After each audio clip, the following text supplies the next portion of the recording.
Talent pipeline automation. Hands up if you have talent pipelines. Keep your hands up if you know in real time which people are cold, warm, and hire ready. There's about 2 people left. Almost everybody put their hands down at that point.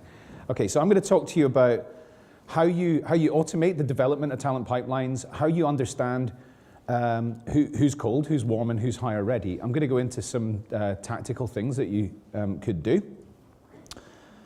And Rob Mould is going to come and talk a little bit about some of the things that Specsavers Recruitment Services have been doing. I also asked him to talk just a little bit about the business model that they have there, because it's really interesting. I know it's not technology related, but it's very, very interesting. So, the big thing that's changed is that the candidate journey is a lot more self-directed than it ever used to be. When I started in recruitment in 1999, information that candidates could get about an organization or a vacancy was really basic. So it was an advert in a newspaper or a magazine. To go through, these are the 4 steps of the candidate journey that I believe exist: awareness, education, consideration, application. To go through the education, consideration, and application stage, they had to do it hand in hand with the recruiter, which was great for me because I could pick and choose which candidates I wanted to talk to, and they all wanted to talk because they couldn't find out any more information. They needed to find out from me. Now, however, the candidate journey is far more self-directed. So a candidate can find out, they can become aware of an opportunity through a post on LinkedIn or a job advert on a job board or something like that. They can then educate themselves on a career site. They can go into the consideration phase by going and looking at Glassdoor or the Muse or the hiring manager's LinkedIn profile or something like that. They can basically find out, what does the coffee taste like in your organization before they decide whether or not to apply for the job or to respond to the recruiter's message or phone call or something like that. So because of that, they've got so much more power than they ever had in the past. And it's exactly the same as we go about making other kind of high-value decisions, such as a house or a car or a holiday or some other kind of considered purchase. We're not going into loads of travel agents like we used to. We're not going around loads of car dealerships like we used to. So it's just human nature. We've got an abundance of information now. Why is that a problem? So why that's a problem is because HR directors are telling recruitment teams, everyone's online. Why can't we just find them all in record time and hire faster than we ever have and hire better people faster than we ever have? Because everybody's out there. The world's more transparent. The reason for that is because, according to LinkedIn, the reason is because LinkedIn tells us that 80% of people are not looking for jobs. They are no further than the awareness stage. They might not even be in the awareness stage, okay? So 80%, if you're direct sourcing, 80% of your time finding people and reaching out to them is completely wasted. But you don't know what 80% it is, so you kind of have to do it. Unless you understand already which people are in awareness, which people are in education, which people are in consideration. These are the ones to pick up the phone to spend your expensive human time actually making contact with. So to do this, technology allows you to do this. And more hands up. Hands up if your ATS data is the primary source of candidates for you, for your vacancies. Almost nobody. It should be. You've spent loads of money on bringing all these people into your ATS. So what you really need to understand is, within your ATS, which people are cold, which people are warm, which people are hire ready. One big American pharmaceutical company I know, 70% of the people they hire come through advertising, employee referral, and direct sourcing, but were already on the ATS. So they already had them there. That's a complete waste of time and money when the people are already there. But they didn't have any transparency around who's cold, who's warm, who's hire ready. So, a couple of things we need to do. So to generate a constant flow of hire ready candidates, the first thing we need to do is identify the total addressable market. Now, this is not for the one-off positions that you hire, the astronaut that speaks English and Swahili. you're not going to, you don't need to do this kind of thing. Those people are there and you can find them whenever you have that vacancy. But for those people who are like evergreen hires, so at a company like Coca-Cola, national account managers. At a company like Pfizer, national account managers. At a company like IQVIA, clinical project managers. These are the kinds of, at a company like Facebook, software engineers. These are the kinds of people that make up somewhere between 20 and even maybe up to 70 or 80% of a business's workforce. They're the kinds of positions that you should try and identify absolutely everybody that you might hire now or in the future. And of course, there's ways of doing that. There's all sorts of great sourcing tools that can help you do that. But once you've identified all those people through direct sourcing, social media marketing, et cetera, that's an amazing asset that you have. So identify the total addressable market and then start sending them content that's relevant. So useful and relevant are the two words. If you're going to nurture people, you're going to nurture potential candidates, nurture them with useful and relevant content, they will want that content. Open rates shoot up, engagement shoots up. We recommend putting together a kind of content map for the people that are at different stages of the journey. So people in awareness, education, consideration, application. Most organizations that are doing talent nurture, I'm going to do it like that. Sorry, I am going to do it like that. Most people that are doing talent nurture are sending job descriptions to everybody on their database. That's about as sophisticated as they are. When you start to be able to really personalize the information that you're sending to people, because you know that John likes content sent by email in a video format about skills, whereas Jane likes content sent through WhatsApp in an infographic format about industry insights. When you know that level of detail about people, you can serve up a highly, highly personalized nurture experience for all the people on your database. That's going to bring more people through the pipeline. And if you've got more people who want to work for you today, you've got a higher quality of shortlist. It's almost a numbers game. So in terms of the awareness stage, these people do not want job descriptions. They don't care about your employer brand. They want things that are going to help them get ahead in their career. So industry insights, talent development, career advice, all that kind of thing. Content that's going to help people get ahead in their career, they will want that information. The middle phase, the education phase, that's absolutely all employer brand type content. And then once they get down to the consideration phase, that might be more personalized. That might actually be where you start to go one-to-one. So to deliver a personalized nurture experience at scale, which enables the development of genuine talent pipelines, you need to be able to automatically monitor and track and score each potential candidate's interactions with your content. So to do that, our technology product is enabled with cookie tracking, IP recognition, and a technology we call Fingerprint, which allows us to track people between devices. You're tracking email opens, cookie tracking. The pixel activates the cookie, which then means we can see where they've gone from there. We then know the person's IP address as well. And that means that you can apply tracking scripts to landing pages and your careers site. You can use custom redirects, basically like bit.ly links that you can share on all of your social media posts or your Glassdoor profile or your YouTube account or anything like that. Therefore, you can track all the interactions on there as well. And what that means is that the recruiters can then filter all of the candidates on your ATS based on an engagement score, and that can reveal, here's the 15 people we need to call right now. So reduce time to shortlist by 60% if you can track all of this. Now, we recommend this kind of a scoring model. It's not showing the very bottom of this scoring model. So along the bottom here, on the left-hand side, it says email.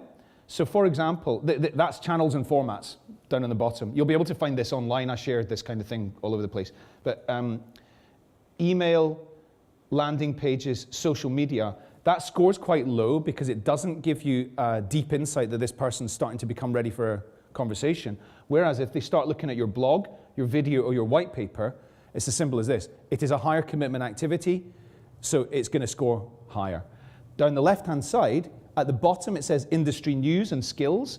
If they're looking at industry news and skills from you, that's great. You're nurturing these people. You're generating goodwill. If that's primarily what they're looking at, they're not ready for a conversation. Whereas if they're starting to look at things like your job search, job descriptions, career-focused events, those kind of things up near the top, that's a much heavier indicator that this person's becoming ready for a conversation. So automatically, you can score all of these interactions so that you're able to track. Basically, this is what we're solving. Who do you call first? If you've only got John and Jane, you phone John and Jane. If you've got 200 people, and 185 of them are going to be John, who's opened the text message, clicked on a link, and then done nothing. Jane has opened the text message, clicked on a link, looked at the landing page, looked at the company on Glassdoor, looked at the company on YouTube, looked at the hiring manager's LinkedIn profile, and looked at the job description. If you've got that level of transparency around what are these people doing, and you can filter them in an order, for your recruiters, it's just a brilliant way of getting to the shortlist much, much faster. 60% faster, we believe. Preempting some questions around GDPR. GDPR is brilliant for great recruiters and recruitment teams. GDPR is terrible for terrible recruiters and recruitment teams. They're going to have to go and get a new career. GDPR, the big mistake, I've seen in fact, I've actually seen 3 companies now do it. The big mistake is send out an email to your whole candidate database asking them to opt in. The average opt-in rate is going to be 9.5% from the 3 companies I know that have done it. That means if you ask them to opt in, you have to delete 91.5% of your database. You really don't want that. That's a disaster. What you need to do is nurture these people, send them stuff that you think they're going to want, use the kind of create a personalized nurture experience at scale, and then every click that they make on an email or a text message or a WhatsApp message and your career site and your landing pages and your social media is tracked, which proves a relationship and qualifies as legitimate business interest. That means you can keep that candidate data. People that are not doing it, people that are doing nothing, you can automatically purge them from your system so that you're completely GDPR compliant. So this is all automated workflow. I think Rob's going to come and talk a little bit now about what they've been doing with Specsavers. Thank you very much. Yeah, I will watch the back. Thank you, and good afternoon, everyone. So my name's Rob, and I head up a business called Specsavers Recruitment Services. Now, Specsavers is in a fortunate position, household brand. Everybody's heard of Specsavers. We employ about 20,000 people across the UK in our stores. Got 800 stores. But I run a business called Specsavers Recruitment Services, and that is part of Specsavers. But as Adam mentioned earlier, we have a slightly unusual business model. So not everyone knows, but a lot of the stores, in fact, nearly all of the stores, are what you call a joint venture partnership. So it's a bit like being a franchised agreement. But it's a closer relationship. And actually, the business I run, Specsavers Recruitment, is also a joint venture partnership. So I own part of the business, and so does Specsavers. And it's run as its own limited company. So we're an in-house recruitment function, but because of the relationship we have with the stores that they're sort of franchisees, we charge them for our services. So we're a profit centre. So we work a bit like an agency would do, and we charge a fee. If we make a permanent placement, we'll charge a fee. Now, it's a lot less than agencies would ever charge because we're not out to make loads of money, but it's about paying for ourselves and investing in technology and get a return on investment. And I've been running that business for the past 7 years, and it's changed massively as a business. We've gone from a team of 13 recruiters, we've now got a team of 40 people, based down in Cornwall, of all places. Long story of why we're down there. But in terms of why I'm here today and why I'm sort of here to talk with Adam, really, it's not often, I think, as a recruiter that you see something quite different in the marketplace. You see a lot of evolution of products where you think, oh, it's a better bit of software than we've had before. But working with Adam and Candidate.ID has really given us a different insight and a different way of working with people. So I wanted to share that with you today. So Specsavers, massive business. Now we have 51% of the retail high street market. So we are head and shoulders the market leader. We compete against Boots, Vision Express, as you'll know, out there in the marketplace, plus people like Asda and Tesco's. But we've got by far the lion's share. However, the marketplace for opticians, or optometrists as you'd call them, is very, very, very candidate driven. Now I've been in recruitment for about 20 years and I've recruited everything from HR, IT, finance, you name it, across the board. Optometrists is probably the most candidate driven market at this point in time that I've ever come across. There are so few people and so many jobs. If you're an optometrist, I could get you 5 job offers tomorrow very easily, even if you're pretty poor as an optometrist. It is not there are so few people. And the reason for that is it's a regulated industry, a bit like being a dentist or a doctor, so you have to have gone to the right university, done the right degree. And as the numbers of opticians have grown and grown and grown, the number of students coming out of university hasn't. Now, there's a whole other conversation for another day about the long-term challenges and how we're going to solve those by getting more optometrists in the market. But in terms of the here and now today, Specsavers is growing at 5%, Boots, Vision Express, they're all growing at 5-6%, but the number of students is not going up. If anything, it's going down slightly. So over the last 5 or 6 years, that has meant it's got harder and harder and harder to find these people. And they, as an optical business, are like the lifeblood of your business. You know, you can have less people on the shop floor and okay, your service might not be quite as good. But if you don't have an optometrist sat there, you can't sell any glasses. You might as well shut the door and go home. So they are the most important resource in any optical business by a mile. So what's that meant? It's meant salaries have gone through the roof. Everybody, all the recruiters, whether you're at Boots, at Vision Express, a recruitment agency, whether you're us, are bombarding people with messages going, come and work for us, come and work for us.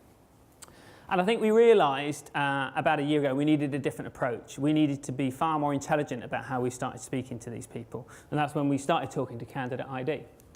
So when we started working with them, we were thinking, well, how can we be a bit smarter rather than just bombarding these people with jobs? I mean, put yourself in their shoes for a moment. You'll be getting calls from agencies every day. You'll be getting emails from every employer, text messages, you name it.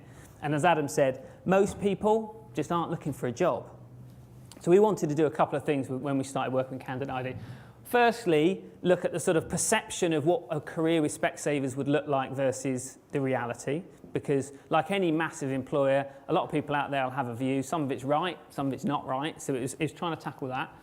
Another piece, which Adam alluded to, is allowing people in their own time to find out more about our business.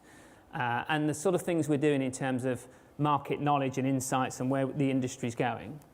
But most importantly, I think we really wanted to get inside their heads a bit. So optometry, because it's a regulated industry, it isn't difficult to find out who's out there in the marketplace, what their names are. There is a list on the website. You can go to it and it tells you where every single optometrist works in the country.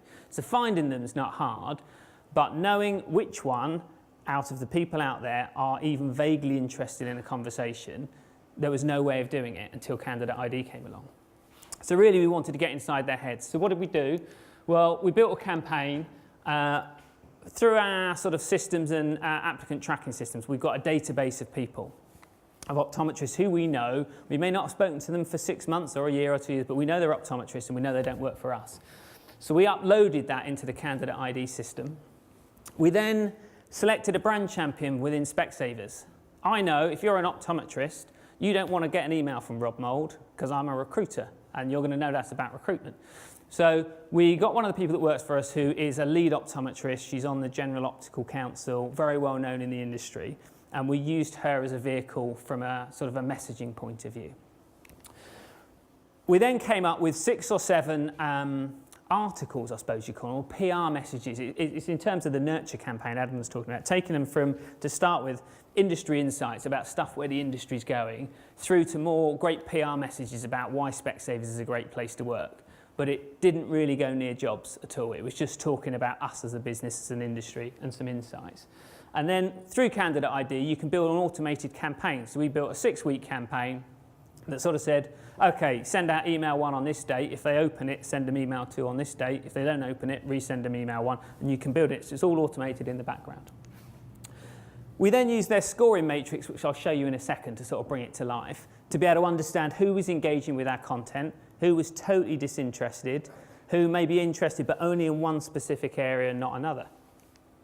And those people that were interested but maybe not ready, we can then use that data and that information to I sort of explain it a bit like going fishing with my team. We're slowly reeling these people in. It might be over 3 months, 6 months, 2 years. But you can use this technology to understand people's journey into potentially considering a career with Specsavers. Here's a graphic after 3 weeks of the campaign. So we had nearly 1,200 people into this database. And after 3 weeks of a 6-week campaign, 430 hadn't opened anything, hadn't looked at anything, but 763 were reading the stuff we were sending. Now that's a pretty high open rate, to be honest, given these were people we might not have spoken to in 2 years, that they were engaging with the content we're talking about. And you can very see quickly it goes from warm candidates, hot candidates, higher ready candidates. So there were 30 people, which from a scale perspective is loads from an optometrist. It would take us forever to get 30 people that would be interested in a phone call. And that then enabled our team in Cornwall to pick up the phone and talk to these people and talk to them about the stuff they're interested in.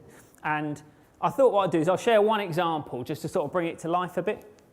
So how it works in practice is a quick screenshot with some of the stuff deleted off. But you can see over here you've got scores. So we can see you get like a point for opening an email. You might get 10 points for going to our careers website, 20 points if they search for jobs. You can set it yourself within the system.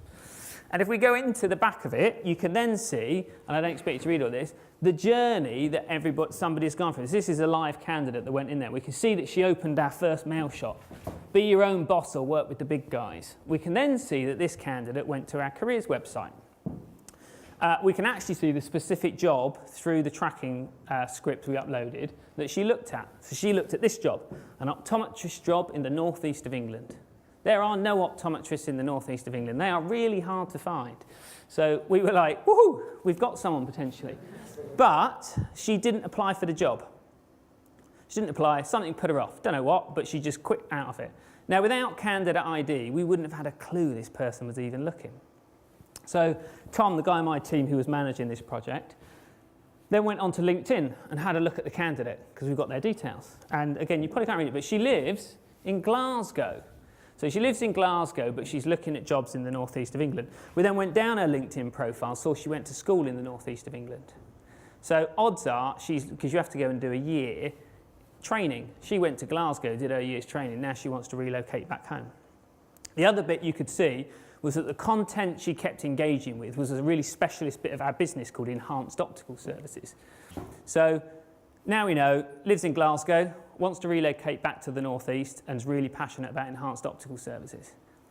And now I think it was Mark earlier from Fujitsu was talking about getting competitive advantage. You compare that compared to what our competitors would know about her. They wouldn't know anything. They wouldn't know she was even potentially looking. But our team of recruiters could then phone her up and have a really specific conversation about relocation opportunities to the northeast, talking to her about exactly what she wants to hear. And we successfully placed this person. And it's a really good example of how it works in practice. And how we're taking it forward as a business, as Adam's kind of put this slide together, he's called it Tinder. It's Tinder for optical assistants. So optical assistants are a lot more junior, but they're still really important for our business. So these people who work in the optical industry, they might be at Boots or Vision Express, and they're the volume people we go out there and recruit. And again, we've got thousands of these people on our database we haven't spoken to, or we're mass emailing them, we're mass texting them to find out who's interested. And we built this with Candidate.ID the other day. So we put 5,000 people into this database, and we sent out to a group of these people a very simple thing, which is basically, if you want to talk to us about careers at Specsavers, just swipe across to the right. And we sent this out on Monday, and we had 60 candidates swipe right Monday evening. So Tuesday morning, the whole team were on the phones speaking to 60 optical assistants at our competitors who want to come and work at Specsavers. And again, it's really interesting how something like this can sort of change how the team view the digital marketplace and how you can change the recruitment processes quite quickly. Don't get me wrong, some of this takes quite a bit of time to build it and put it together, but ultimately the value in it we've seen in a short time has been massive. And that's kind of what I wanted to share with you today. Thank you. Back to you.